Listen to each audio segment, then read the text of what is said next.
Today we're going to take a look at groups. On BeGrand.net, a group is a network of individuals who share a common interest. It could be poetry, or gardening, or raising children, or money issues, any topic that you like. So to have a look at groups, click on the Groups tab at the top of the page.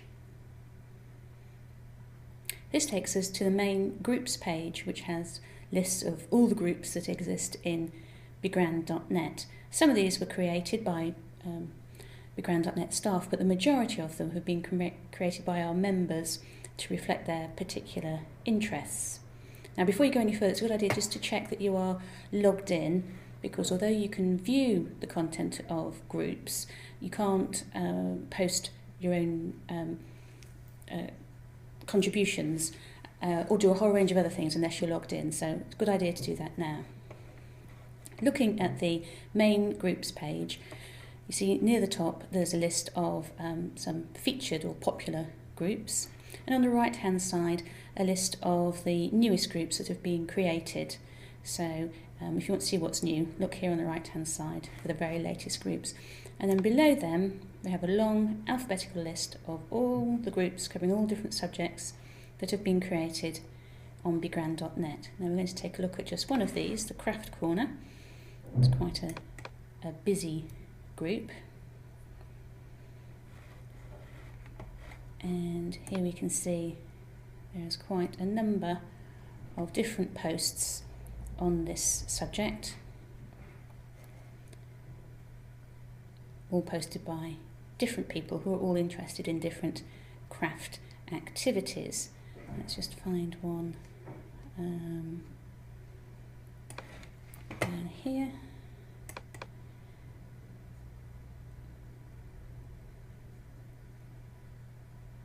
Just so you can see the structure, there is the original post by Elaine Chamberlain, and then there have been some comments or replies, if you like, to the original comment. So people are sort of joining in, swapping ideas.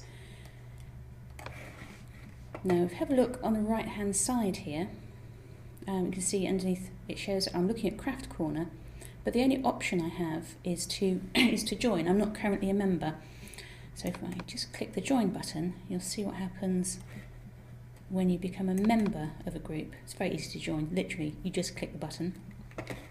Now if I look in this same area, you can see I have a whole selection of other options that have appeared, which I can now do because I'm a member of the group.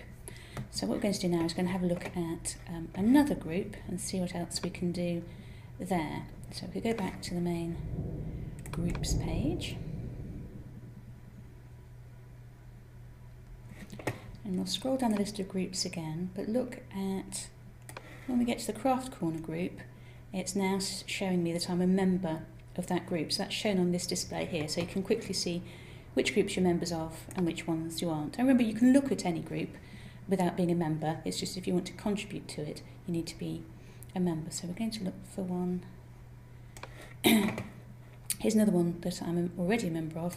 It's called Primary Education. We'll go and have a look at this. So far it's only got one post and one additional comment. Quick look at that. There's the original post, and there's a comment. If I wanted to add another comment, all I need to do is click here,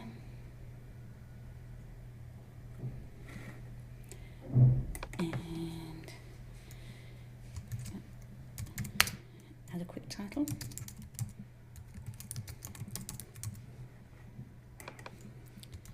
And my comment.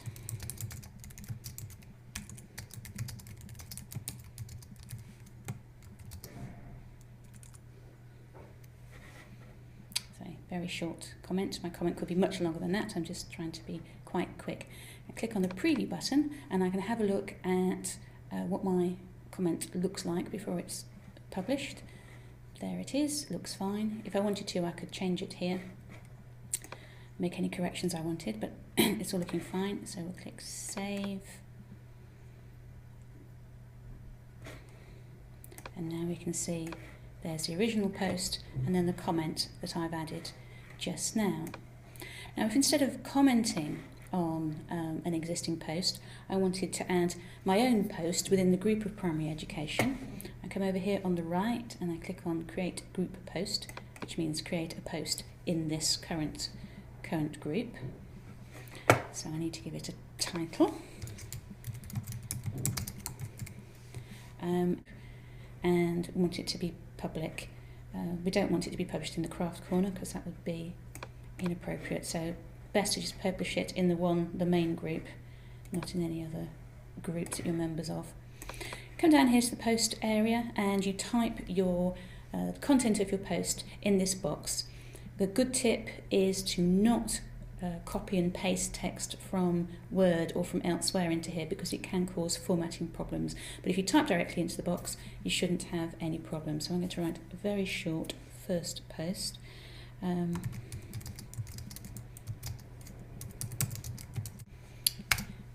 if you like, you can add a little emoticon. I'm feeling quite grumpy about this subject, so I'll put a little sad face. You can preview, as we saw before, to see what it looks like before you publish it, but we're going to go straight to save because we're quite confident that it's all fine. And if I did, here it is now, and if I did spot anything that I wasn't comfortable with, as usual, there's the edit button up at the top here, which I can use to correct anything in there which I didn't like the look of. For example, I could decide, actually, I don't want that emoticon, take him out. So you can correct anything that you like and resave it, or if you've changed your mind entirely, you can always click the delete button and get rid of it altogether. But in this case, we are going to save it. So there's my new little post, and if we go back to the main page for the primary education group, you can see that there's now 2 posts in here. There's the original lunchbox police post, which has got 2 comments, and the new Christmas play post, which so far doesn't have any comments.